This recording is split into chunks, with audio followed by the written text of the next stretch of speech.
I'm Chris McDonough, a retired homicide detective. I've interviewed thousands of people, from serial killers to ministers.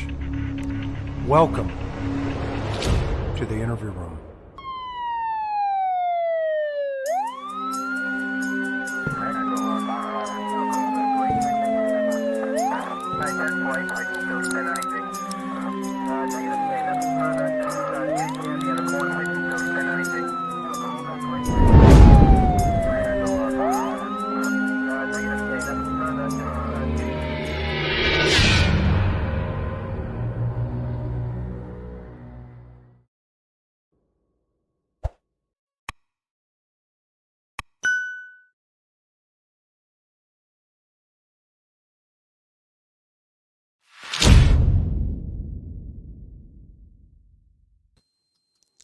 Aloha, everybody, and welcome to the interview room.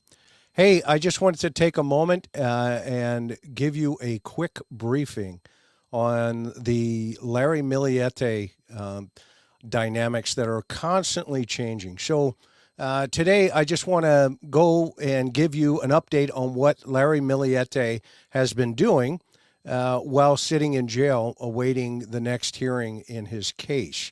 If you've not heard, and just to recap, Larry was arrested October 19th on suspicion of killing his wife, Maya Millete. He also is being held on an illegal weapons charge in the San Diego County jails. Maya was killed sometime between January 7th and January 8th, 2021, in her home that she shared with Larry and the couple's 3 children. If you haven't seen my last video on Larry Millete's arrest and the arrest affidavit, there's a link in the description below. Please sure to go down there and check it out. I'm sure you will find that very interesting. So on October 19th, Larry was arrested by the Chula Vista SWAT team as they hit his house in the early morning hours. He was taken into custody without incident, and he was then transported to the San Diego County Jail. He was booked on a first-degree murder charge and illegal possession of an assault weapon. And during that time, the district attorney had him before a judge, and the judge at that moment or that time ordered him to have no contact with his children. His daughters are 11 and 10, as you recall, and he has a 5-year-old son. However, Larry, since his arrest, the courts and the families have been in family court trying to petition who maintains custody of the children. On one side, because Larry is still obviously their biological father, he has parental rights according to California law, and those rights were then extended to his parents. And so Maya's family is trying to petition the court in family court to gain custody of the children. At this point, they have some visitation, the grandparents do, but it's very minimal in order. In its totality. So the judge's order also meant that she was protecting his children due to the fact that they have already been traumatized by the loss of their mother. So this week, there is a hearing set, or at a court appearance this week, there was a hearing set, and Deputy District Attorney Christy Bowles detailed how Larry has made over 129 phone calls during his first week in jail. Now, that equates to over 9 hours on the telephone with his children. All right, so here's a hint. While you're in jail, every one of those phone calls is monitored and or recorded. So that means his attorney, the DA, the sheriff and or the deputies monitoring all have access to listen to those phone calls. Okay. So he spends over 9 hours on the phone with his children, making 129 phone calls in total. Now, we may say, well, that's good, right? He's calling his kids. Yeah. But however, the district attorney said that Larry allegedly has had very inappropriate conversations with his children during those phone calls.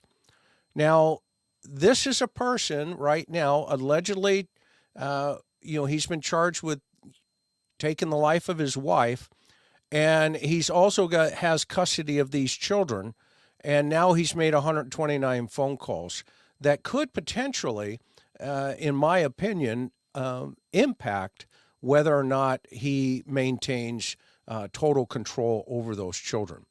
So in these phone calls, Larry is allegedly criticizing Maya's side of the family. Now, he's putting this onto the children, apparently, according to the DA. And he asked the kids, according to the district attorney, to read him the news headlines. So he needs to stay in control of the narrative. He needs to hear what the public is saying about him. And then he suggests, and this was kind of a curveball even for me, and I'm just curious what you're going to think, okay? He suggests that the children watch an R-rated movie called The Shot Caller. Okay, The Shot Caller. Now, let's remind each other the children are 11, 10, and 5. Okay, so Larry, Dad, wants them to watch a movie called The Shot Caller.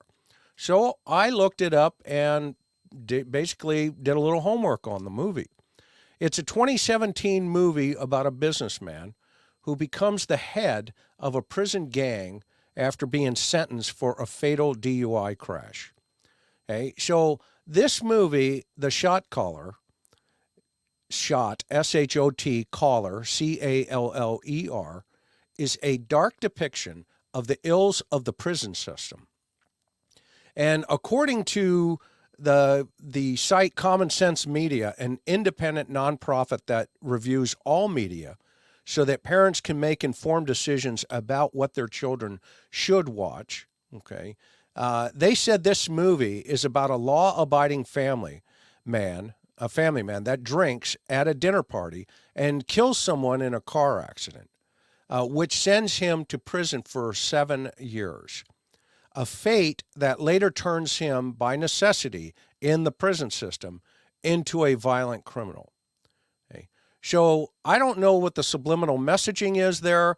We know there is subliminal messaging in this case, but apparently he's made 129 phone calls to his children, and now he is suggesting that they engage in this movie at 5, 10, and 11.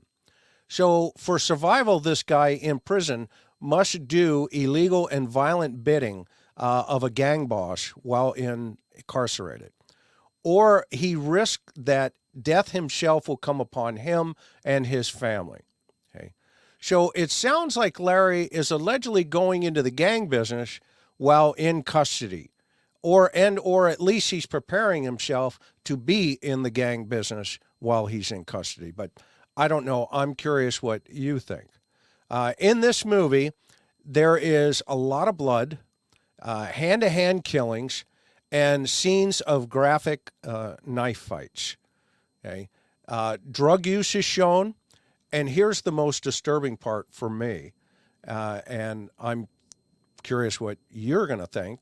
Okay, there are even depictions of SA violent assaults taking place that occur in the movie. So there's profanity, there's SA, there's nudity, along with a tremendous amount of violence. Sounds like a great recommendation for a 10, 11, and 5-year-old from a father. Wow.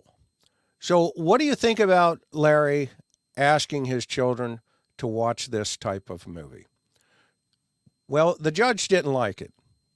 And after hearing all of this, Superior Court Judge Marianne D'Azio said to Larry, the defendant, "Let me explain what a court order is. It is not a suggestion. It is not a request. It is an order of the court," quote unquote. So when Larry's attorney heard this, she told the court that her client did not quite understand the protective order. Okay. Now, the other order he had was the gun violence order, and he understood that clearly, and in fact hid some of his guns. But in this case, he didn't quite understand what this order meant. So the judge made it clear in her belief of whether or not she thought he understood it. And she says, quote, "I don't believe for a minute any of that," end quote. The judge then ordered that Larry's phone privileges be restricted while he's in jail, and he's now able only to call his attorney. The judge also said to Larry and reiterated it, quote, "I believe that you understood what your orders were and you violated them blatantly," end quote. So Larry has pleaded not guilty to the charges and remains in jail without bail. He's due back in court November 4th for a hearing regarding his bail. And I'm here to tell you there's more coming. It's going to be a real interesting show. And we haven't even gotten to the prelim yet.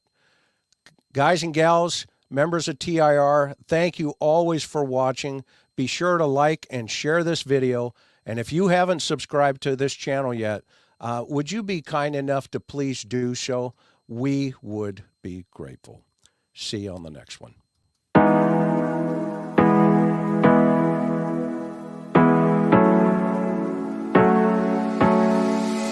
Hard working every day, I'm stressed out, 24/7, babe, no timeouts, wish we could fly away.